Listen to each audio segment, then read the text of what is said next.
Edukrom Official TV. Ebusa me mamu nyina akwa babiom edemuba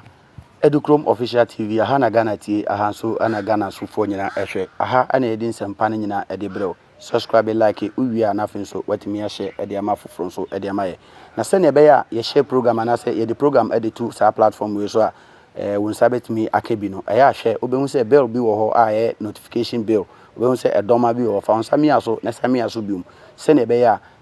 se ye de bibi tumu a wonso obenya ekwan se ya obetimi aye de ade ahwe mediane odi hunu ne ba kopa awie yembrewi maka ne bia ya na meka ma asem bi se ansa na bode bia abeye kokko no na ate ede ase ne pro kwan so eyampa empeni so se sade echi na se yante asem foforo a de bi se bi wo eya na eyemusu ampa ene den so ye sore de ansem bibiri ana asa ba pi wo eya se internet ana se mekire ye social media yiso na ensema na ededam mframamu ana nkrofu bibiri aka ho nsem nyina ne se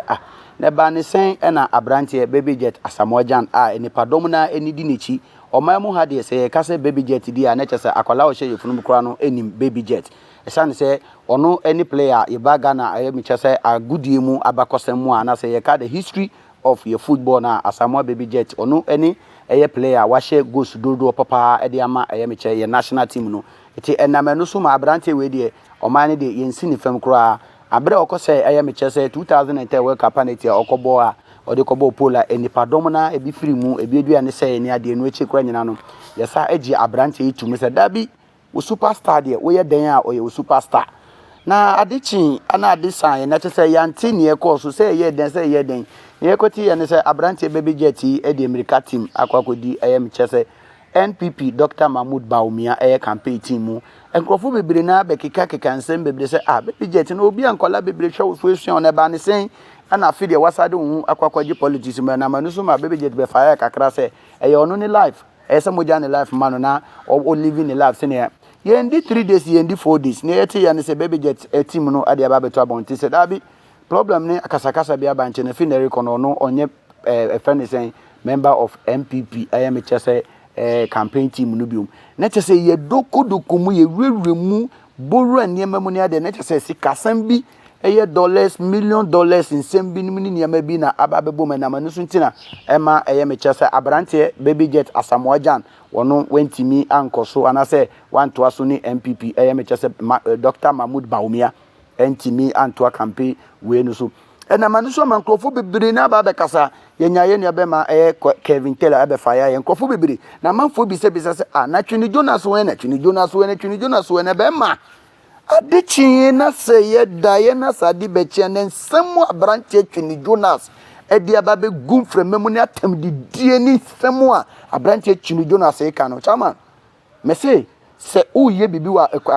ene ye generation we se uye bibi se we politicians se unye politicians se we den se uye bibi na Twini Jonas mo ne ne hu kikafo no ti ase dia be ma weni na ho na wonim empenisi kakumo we ye gini kokuo no muma ye nkone ye kotie nsem a Twini Jonas ensem akese Twini Jonas ebe kan ye chese nsem no bi kro ho a ensese chese sebi o manu susumina so sebi chese ense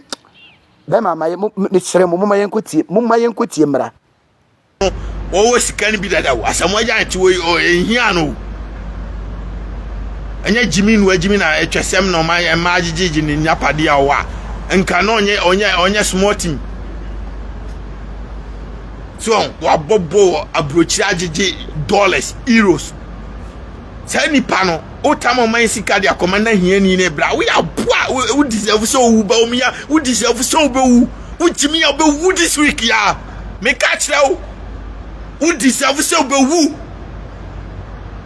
we deserve so be wu obi sorry ya the whole day odidi ba ko pe the whole day odidi ba ko pe Kana ni wakotua ba ma sani pan otia yilevi because odidi mienu anema entimi nidi tie so oye den obo modin etiti ni mo hwere ni no timi nya sika etimi di support ni ma sani pan ohiamwa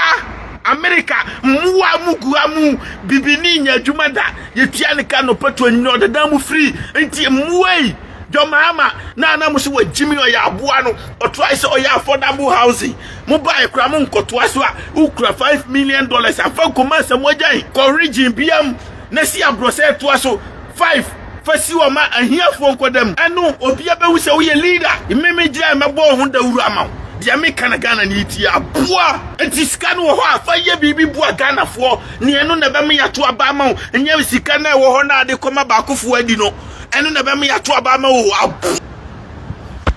Having a monarch, I'm Shabroni. The system is working 24/7. Life is good in heaven on earth.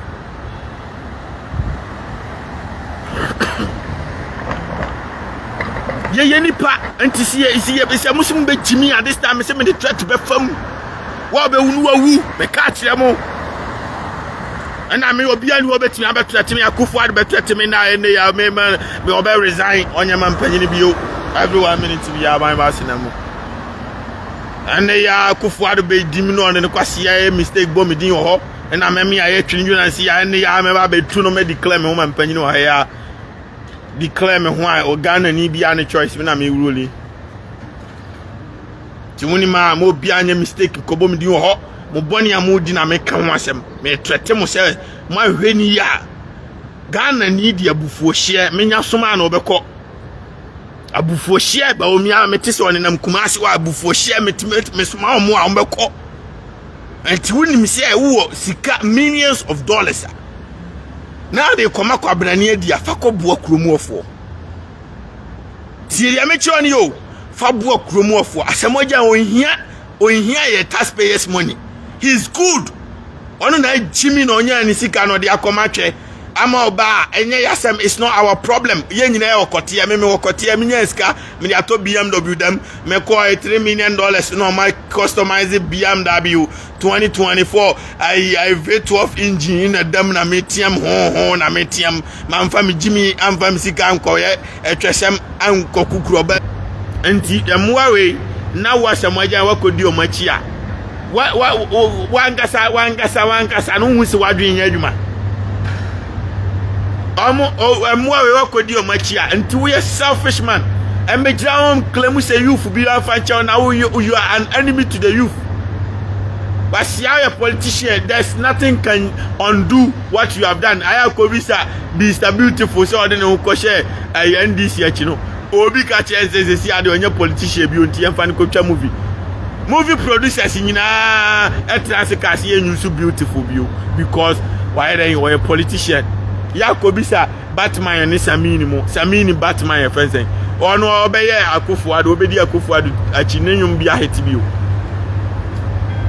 oto nyum na nenyum e de pa o hwe nsuo na mu na be share da mu maye Jaishi na jaya peteshi na piodi enye o tie no nyuma nyansa nyuma obatoto amfa ba bia bio because politics no ebe se bibia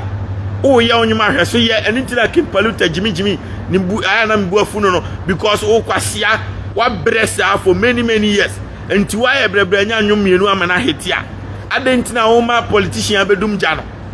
kakra de ba mounti adidi da ye cha adidi preko ono ma osika na udi na chi sa na obe ose nyon no ebeduru mrebi no o de kwa radio we me more radio because I saw say radio no ebi NDC for BNPP for honest no anti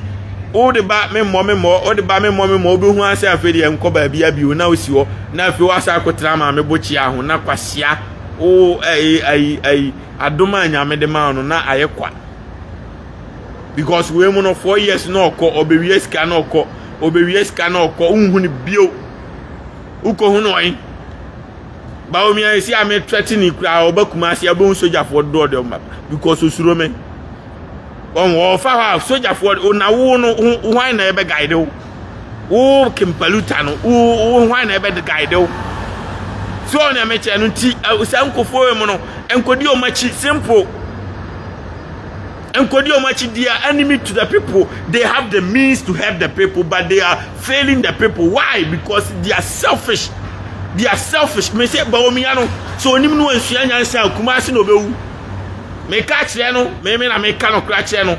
What's your him podcast here in the history of Asante Reggie, Asante Hene, and Sresna dear, where you to me be a brain asimano. na ohene te wada ne beggar because of munkwasi amamuo ama be feli na ohene no nso mfaso bia ni so ntimi kasa ohene no ono ate wono me hu dia me kakra akira asante hene awu nananom obiri abu amuni abrofo abeko ajima prempem ni abrofo abeko na mpopotwa akufuado nipa pupurupu tietia amoti aboa we untimi nkyene ntena won twinanim amani nsua nyansa no wajan mani chimi okronum na region no bibia se originum na ai insu a ese nyina wa santene wonim se wuntumi na ese nsuo no wonim pa se wuntumi chama wuntumi na ese nsuo regional chama na ese no ade na wo makufuado nyina di akufuado no aka ho bi no ntumi nyina di a mamu wani mo bia nsi ukrom simple ye beba beta wachi na usiwo na waji scan bi otufo waji scan bi yana otufo waji kakra na otufo waji scan bi abrofo na ye kro no mo fix yo mkro nya mishira bro ni the system is working 24/7 life is good in every night otufo illegal no waji scan bi yana o se tutu woji scan bi aka no kra che me na afa no me hu star me de warm up no be ko comment ase emwai 4 years o mo ko una asase ne ya odia una kuro ne ya odia mekuri na ya de se nsuo no eye poisonous ebeku Ghana fo nyina nti panyini ne akuro num asase ne ne wura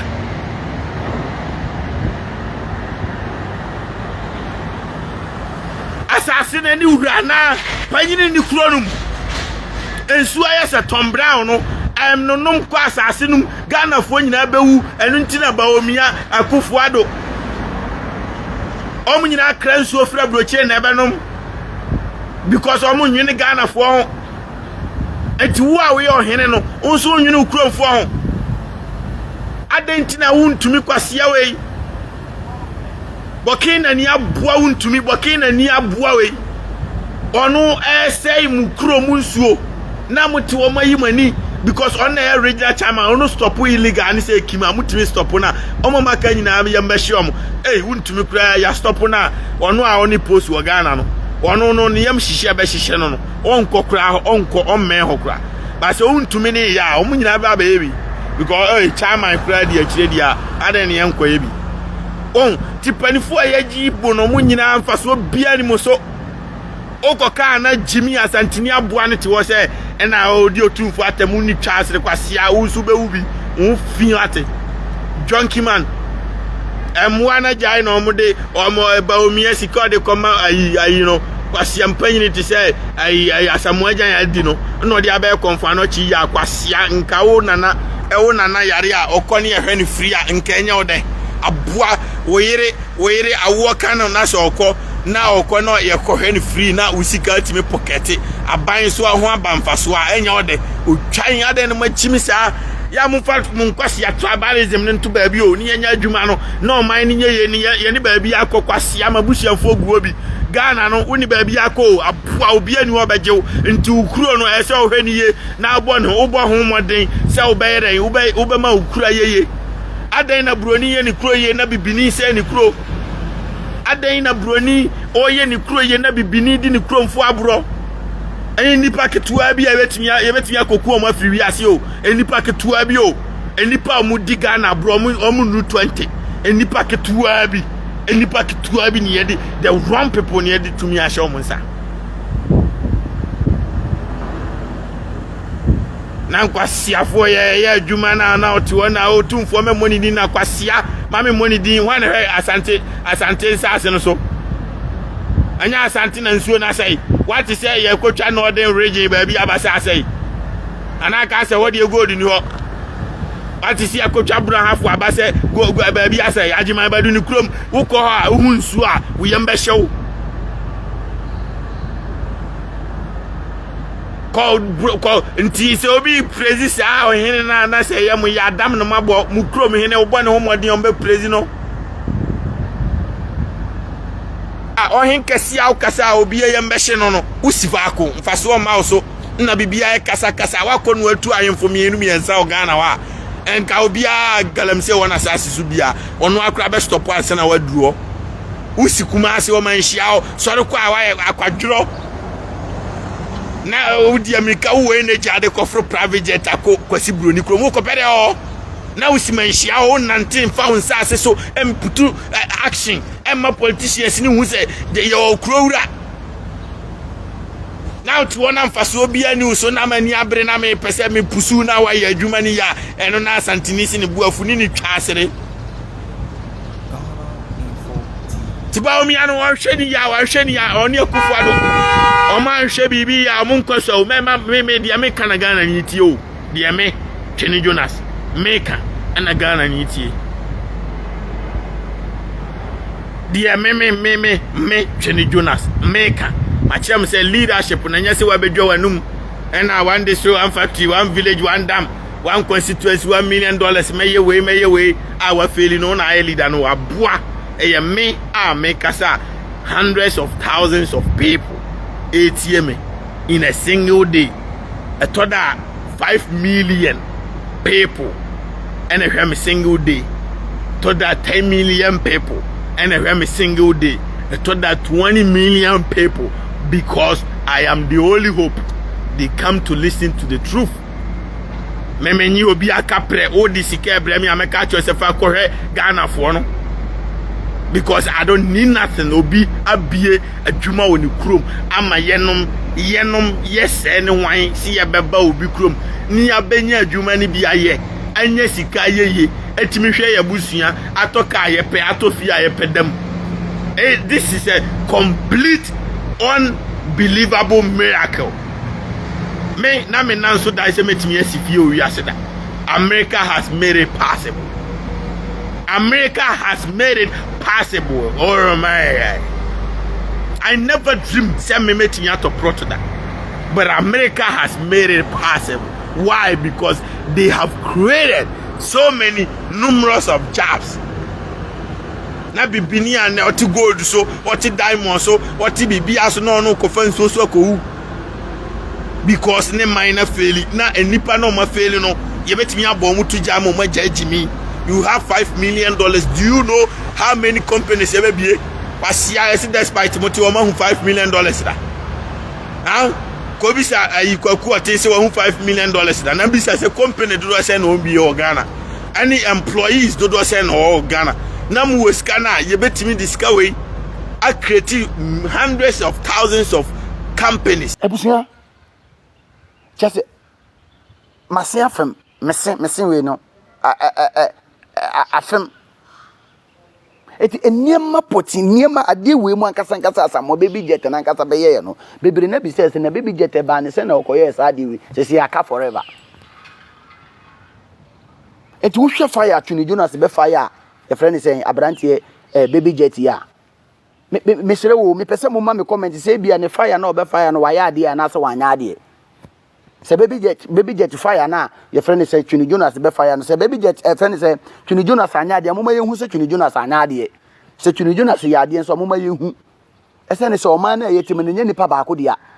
sebio se sikasemu ni sa na ma ne videos ni niema e ba ne asamoja buofu ya asamoja ni chese sebio asamoja ni be ma sori ya ne buofu ya o kasa se o mebu na egum no ye mbisa se sa de we e course at Kenny Jonas be fire na ye na mo fa nto comment section ho na fe nso no ye nhwe ne kai comment ni mo channel no e channel dada na munim na e Educhrome Official TV aha na mbre be ma ye kwanse de dwuma de ni nyina e be si subscribe like uwia na fe nso wa share e de amaye fefe se ne be ya afoforo nso e be nya so emfa so de e de fesu yakra mo nyina.